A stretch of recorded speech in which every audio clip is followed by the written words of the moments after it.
जय हिंद, नमस्कार। इस वीडियो को हम बताने वाले हैं, यदि आप उत्तर प्रदेश राजर्षि टंडन मुक्त विश्वविद्यालय में किसी भी आप कोर्स में एडमिशन लिए हैं, आप जिस कोर्स में एडमिशन लिए हैं उस कोर्स में आपको प्रोजेक्ट आपको तैयार करना होता है या डिजिटेशन आपको तैयार करना होता है। अपना डिजिटेशन या प्रोजेक्ट आप कैसे लिखेंगे, आज की इस वीडियो को बताने वाले हैं।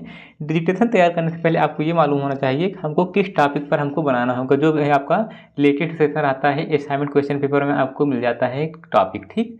तो सबसे पहले आपको बताते हैं टॉपिक आपको कैसे ढूंढना होगा। इसके लिए सबसे पहले आपको ओपन करना है किसी भी ब्राउज़र को और आपको टाइप करना होगा UPROTO, इतना लिखकर आपको सर्च पर क्लिक करना होगा। इसके बाद आपको पहले वाले ऑप्शन पर क्लिक करना होगा uprto.ac.in। जैसे आप इस पर क्लिक करते हैं आपको वेट करना होगा। आप लोग वीडियो को ध्यान से सुनिएगा, देखिएगा, आपका सारा डाउट आपको क्लियर हो जाएगा। आपको ये भी बताएंगे अपना कैसे आपको लिखना होगा, प्रारूप भी आपको बताएंगे, अपना आसानी से लिख सकते हैं, उसी प्रारूप में आप अपना आसानी से लिख सकते हैं। और जो फ्रंट का पेज रहता है, क्या क्या आपको लगाना होगा, आभार में क्या लिखना होगा, प्रमाण पत्र में क्या लिखवाना होगा, ये सभी आपको हम बताने वाले हैं। जानिएगा, ये है UPRTO का ऑफिशियल साइट। आपको नीचे आ जाना है। इसके लिए यहाँ पर आप देखेंगे स्टूडेंट कॉर्नर, आपको इस पर आपको क्लिक करना होता है। जैसे आप इस पर आप क्लिक करते हैं, अब आपके सामने कई ऑप्शन देखने को मिलता है। इसके बाद यहाँ पर आप देखेंगे असाइनमेंट पेपर। असाइनमेंट पेपर वाले ऑप्शन पर आपको क्लिक करना होता है। जैसे आप इस पर आप क्लिक करते हैं, अब आपको लेटेस्ट सेशन जो आपका जो भी रहता है, जैसे असाइनमेंट पेपर जून 2024 जनवरी 2025 ऊपर ही दिया रहता है। जो भी आपका लेटेस्ट सेशन रहता है जब आपका अपडेट हो जाता है, तो यहाँ पर हम इसके सामने हम क्लिक हियर पर हम क्लिक करते हैं। जैसे आप इस पर आप क्लिक करते हैं, अब आपको यहाँ पर देखिए 4 कॉलम देखने को मिलता है। यहाँ पर देखिए ये है PG का कॉलम, पोस्ट ग्रेजुएशन का कॉलम, और ये है ग्रेजुएशन का कॉलम, और ये है डिप्लोमा, और ये है एवायरनेस या सर्टिफिकेट का कॉलम, ठीक। तो यहाँ पर यदि आप PG में एडमिशन लिए हैं तो यहाँ पर देखिए किस सब्जेक्ट में एडमिशन लिए हैं, MA किस सब्जेक्ट में एडमिशन लिए हैं। जैसे हम MA GO, MA आपको अपना पेपर कोड आपको सबसे पहले आपको मालूम करना होगा। ये कैसा पता करेंगे, इसी वीडियो के नीचे हम डिस्क्रिप्शन अलग से वीडियो बनाए हैं। MA GO पर हम क्लिक करते हैं, ये है MA ज्योग्राफी का कोड MA GO। जैसे आप इस पर आप क्लिक करते हैं, आपको कीप पर क्लिक करना होगा। कीप पर जैसे आप कीप पर आप क्लिक करते हैं, अब आपको ओपन कर लेना है किसी भी के माध्यम से, जो भी आपके पास हो PDF व्यूअर, जो भी यहाँ पर हमारा ओपन हो जाता है। यहाँ पर देखिए उत्तर प्रदेश राजर्षि टंडन मुक्त विश्वविद्यालय प्रयागराज MA भूगोल, तो MA GO 101N new national education policy, ये है आपका असाइनमेंट, ठीक।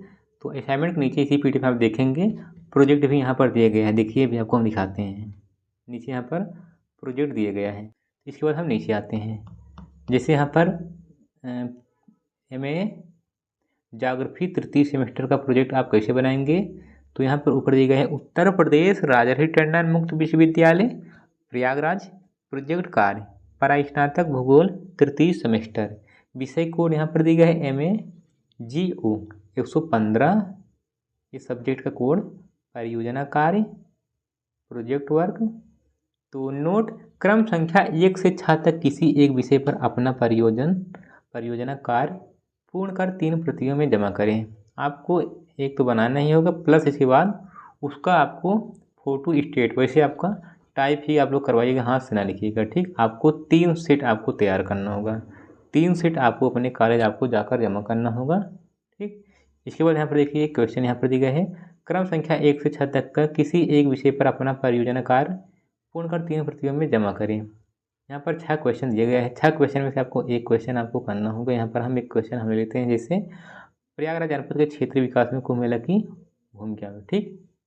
इस पर इसका हम प्रोजेक्ट वर्क हम तैयार करते हैं। तो हमारा हमको टॉपिक मिल गया है, ठीक। अब हम आते हैं, टॉपिक मिलने के बाद आपको क्या करना होगा, फ्रंट का पेज आपको कैसे लगाना होगा। यहाँ पर हम फ्रंट का पेज हम आपको दिखा देते हैं। ये है आपका फ्रंट का पेज।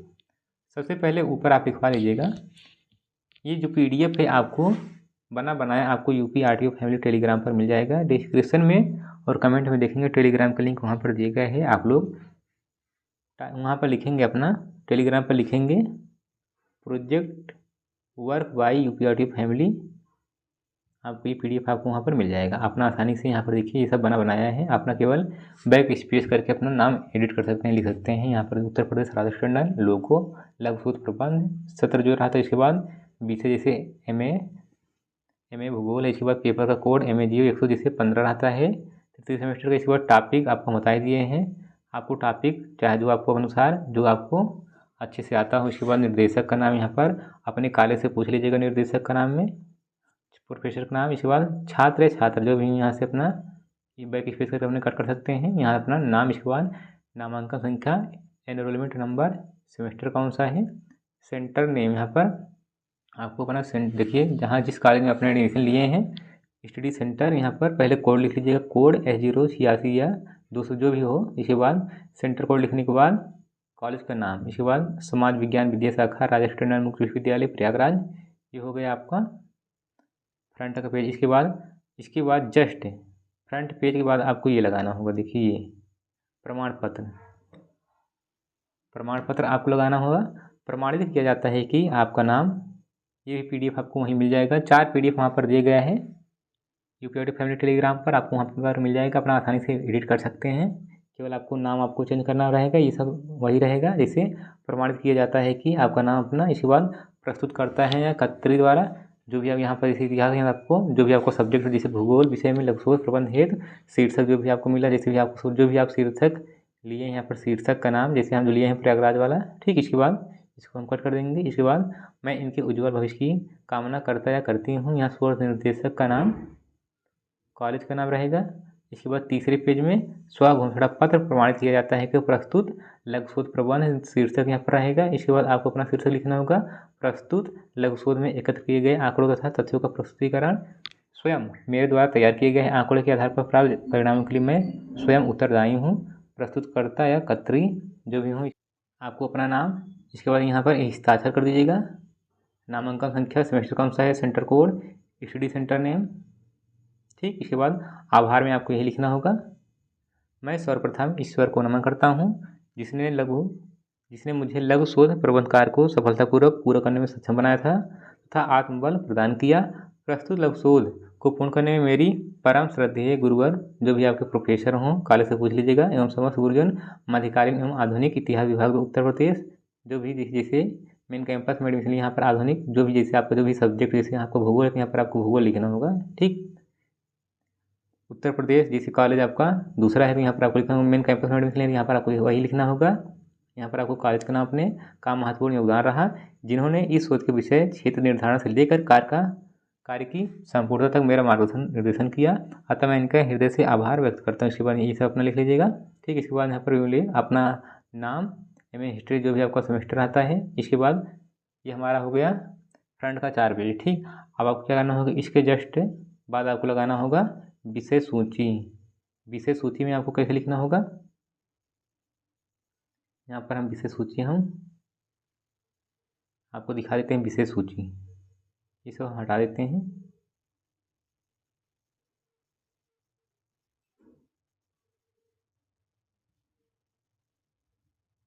ये आपका विषय सूची है। विषय सूची में अभी आपको हम प्रारूप भी आपको दिखा देते हैं जो UPID द्वारा जारी किया गया है। इसी के देखते हुए आपको लिखना होगा, ठीक। जैसे यहाँ पर दिए गए हैं, जैसे आभार के बाद देखिए जो प्रारूप दिया गया है UPID द्वारा लघु शोध प्रबंध प्रोजेक्ट का प्रारूप, अध्याय फर्स्ट में प्रस्तावना 1 से 8 तक पेज तक आपका प्रस्तावना रहेगा। प्रस्तावना में क्या क्या रहेगा, प्रस्तावना में आपको अपना पहला पॉइंट कवर कीजिएगा तभी आपका 8 पेज कंप्लीट होगा। पहला पॉइंट आप लिखिएगा प्रस्तावना में परिचय। प्रस्तावना में पहला पॉइंट परिचय दीजिएगा। परिचय जैसे हमने जो चूज किए हैं प्रयागराज जनपद के क्षेत्र विकास में कुंभ मेले की भूमिका चूज किए हैं, ठीक। जो टॉपिक चूज किए हैं तो आपको अभी आपको दिखा देते हैं आपको परिचय आपको कैसे देना होगा। तो यहाँ पर ये परिचय है। परिचय में कुंभ मेला एक प्राचीन और विश्व प्रसिद्ध है हिंदू धार्मिक मेला है जो हर वर्ष लगता है, बट यह है कि 12 वर्ष में एक बार आपका महाकुंभ लगता है। एक बार भारत के 4 प्रमुख तीर्थ स्थलों प्रयागराज, हरिद्वार, उज्जैन और नासिक में आयोजित होता है। प्रयागराज में कुंभ मेला विशेष रूप से महत्वपूर्ण है क्योंकि यहाँ संगम गंगा यमुना सरस्वती नदी का मिलन स्थल है जिसे पवित्र स्थान माना जाता है। यहाँ मेला न केवल धार्मिक आस्था का प्रतीक है बल्कि यह एक विशाल सांस्कृतिक और सामाजिक आयोजन भी है जो देश विदेश से लाखों श्रद्धालुओं और पर्यटकों का आकर्षित करता है। कुंभ मेला से आयोजन के दौरान लोगों के लिए पवित्र स्थान, धार्मिक ये सब अपना परिचय में आपको लिखना होगा। इसके बाद दूसरा पॉइंट देखिए, अभी आपको बताते हैं। प्रस्तावना में ही दूसरा पॉइंट आपको क्या लिखना होगा, समस्या का विवरण। जो भी मेला में समस्याएं हो सकती है वहाँ पर कुंभ मेला में, आपको दूसरा पॉइंट में समस्या का विवरण दीजिएगा, समस्या का विवरण। इसके बाद तीसरे पॉइंट में उद्देश्य क्या है, मेला क्यों लगता है, उद्देश्य, जैसे जो भी आप टॉपिक चूज किए उसका उद्देश्य क्या है, और परिभाषा लिखिएगा। परिभाषा ऐसा नहीं कि डायरेक्टली परिभाषा, उसी के टाइप में, उसी के संबंध में आपको लिखना होगा। डायरेक्टली परिभाषा नहीं लिखना होगा, बट यह है कि उसी के अनुसार आपको लिखना होगा, उसके संबंध में। इसके बाद नेक्स्ट पॉइंट, चौथा पॉइंट, कारण, कंक्लूजन अपना लिखिएगा। इसके बाद महत्व क्या है, ठीक। इसके बाद पांचवें पॉइंट में विशेषता अपना लिखिएगा, ठीक। ये हमारा हो गया प्रस्तावना। आपका 1 से 8 पेज कंप्लीट हो जाएगा इतने में। इसके बाद अध्याय सेकंड में संबंधित साहित्य का सर्वेक्षण। संबंधित साहित्य का सर्वेक्षण 9 से 12 पेज आपको लिखना होगा। तो संबंधित साहित्य के सर्वेक्षण में आपको क्या लिखना होगा, तो पहला अपना पॉइंट कवर कीजिएगा। जो आप टॉपिक चूज किए हैं संपूर्णतः, और जो विषय का दायरा है उसी के अकॉर्डिंग आपको अंदर ही लिखना होगा। इसके बाद इसमें क्या लिखना होगा, संपूर्णता और विषय के दायरा में क्या आपको लिखना होगा। साहित्य के सर्वेक्षण करते समय ध्यान देगा, साहित्य का सर्वेक्षण करते समय उन बिंदुओं पर ध्यान दीजिएगा जो उसी शोध के विषय में जो सभी पहलू हैं उनको ध्यान दीजिएगा, ठीक। आपको लिखना होगा। इसके बाद दूसरा पॉइंट में प्रमुख, जैसे प्रमुख शोधकर्ता और उनके योगदान क्या है, किन शोधकर्ताओं ने कार्य किया है और उनके योगदान क्या है, और शोध के दौरान क्या लाभ मिल सकता है, ठीक। इसके बाद तीसरा पॉइंट में शोध के अंतराल। इसके बाद चौथे पॉइंट में शोध विधियों और दृष्टिकोणों की तुलना, चौथा पॉइंट में, ठीक। आप लोग ये जानने की कोशिश कीजिएगा जो कौन कौन सी विधियाँ द्वारा किया गया, अपनाया गया था, ठीक, और इसमें सुधार क्या कर सकते हैं। इसके बाद नेक्स्ट पॉइंट में निष्कर्ष का विश्लेषण कीजिएगा। साहित्य सर्वेक्षण करते समय निष्कर्ष, उनका प्रभाव क्या निकला। इसके बाद शोध में कौन सा नए निष्कर्ष उत्पन्न हो सकते हैं, ठीक है, ये सब लिखिएगा। नेक्स्ट पॉइंट में छठा पॉइंट अपना लिखिएगा विश्वसनीयता, और जो स्रोत हैं आपको यहाँ सुनिश्चित करना होगा कि क्या प्रमाणिक है और विश्वसनीय है, ताकि आपके शोध का आधार मजबूत रहे, ठीक। इसके बाद नेक्स्ट पॉइंट में सातवां पॉइंट, विभिन्न जो दृष्टिकोण का जो समावेश किया गया है। इसके बाद आलोचनात्मक समीक्षा में आपको क्या करना होगा, सर्वेक्षण करते समय शोध की जो आलोचनात्मक समीक्षा की गई थी, जिससे यह पता लग सके कि हाँ यह पहलू सही है, किसमें कहाँ पर सुधार करने की आवश्यकता है, ठीक। आपका यहाँ पर ये कंप्लीट हो जाता है संबंधित साहित्य का सर्वेक्षण में। अब आपको शोध प्रविधि 13 से 22 पेज तक लिखना होगा। मिनिमम आपको 25 पेज तक लिखना ही होगा। 25 पेज से अधिक रहे कोई दिक्कत नहीं, बढ़िया 25 पेज से कम नहीं होना चाहिए। शोध प्रविधि में आपको लिखना होगा यहाँ पर पहला पॉइंट ए, लघु शोध महत्व एवं आवश्यकता। जैसे हम जो टॉपिक चूज किए हैं प्रयागराज के क्षेत्रीय विकास में कुंभ मेले की भूमिका चूज किए हैं, तो आपको यहाँ पर उसका महत्व और आवश्यकता लिखना होगा। इसके बाद प्रयागराज जनपद के क्षेत्रीय विकास में क्या उद्देश्य, के बाद उपकल्पना कीजिएगा। इसके बाद लघु शोध की विधियाँ में क्या लिखना होगा। यहाँ पर आप लोग लघु शोध के यहाँ पर देखिए, लघु शोध विधियाँ में यहाँ पर जो लघु शोध की प्रविधि जब कीजिएगा, जैसे आपको ये भी अपना डिसाइड आपको करना होगा। यहाँ जो आप टॉपिक चूज किए हैं, जैसे हम चूज किए हैं प्रयागराज जनपद के क्षेत्र विकास में कुंभ मेला की भूमिका चूज किए हैं, तो क्षेत्र ग्रामीण क्षेत्र में लगता है या शहरी क्षेत्र में है, ठीक है। आपको यह समुदाय या संगठन किस स्थान पर है ये आपको अध्ययन करना होगा। इसके बाद उसका जो नमूना तैयार किए गए हैं, क्षेत्र एवं नमूना, यानी उसका जो स्ट्रक्चर है, ठीक। जिसे उदाहरण के तौर पर स्वरूप या रूपरेखा होता है ऐसे। ठीक, इसके बाद अपना ये महत्वपूर्ण आवश्यकता, लघु शोध का उद्देश्य, लघु शोध की उपकल्पना और लघु शोध की विधियाँ में क्या लिखना होगा आपको, जैसे प्रश्नावली विधियाँ, साक्षात्कार विधियाँ, सर्वेक्षण विधि, ये सब आपको वहाँ पर लिखना होगा। इसके बाद यह फॉर्म में निष्कर्ष एवं सुझाव 23 से 25 पेज तक आपको लिखना होगा। ठीक, निष्कर्ष है आंकड़ों का जो संग्रह है, इसके बाद निष्कर्ष क्या निकले हैं, इसके बाद सुझाव आप क्या देना चाहते हैं, सुझाव आप क्या देना चाहते हैं। संदर्भ ग्रंथ सूची में जो आपको यहाँ पर लिखना होगा, जो टॉपिक है किस बुक से लिया गया है और उस ग्रंथ का नाम क्या है, आपको लिखना होगा। अब आपके मन में ये डाउट होगा कि हाँ सर, आपने भी तो जो आप प्रयागराज जनपद के क्षेत्रीय विकास में जो आप टॉपिक चूज किए हैं, ये तो किसी ग्रंथ में या बुक में नहीं है, तो आप क्या लिखेंगे।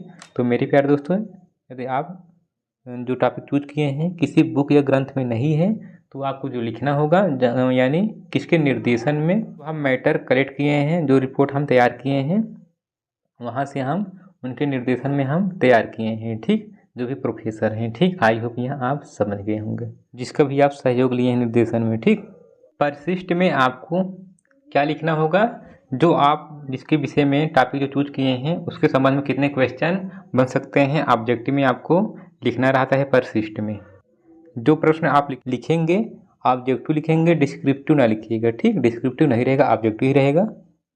जैसे मान लेते हैं जो आप क्वेश्चन जो बनता है, पहला क्वेश्चन लिखेंगे वहाँ से, इसके बाद ऑब्जेक्टिव तैयार करेंगे, इसके बाद 4 ऑप्शन बनता है ABCD, इसके बाद कौन सा आंसर सही है, आपको इसे सही का निशान करना होता है। ठीक, आपको हम दिखा देते हैं जो विषय सूची हम तैयार किए हैं, ये है विषय सूची। इसके बाद ये 27 पेज का बना है।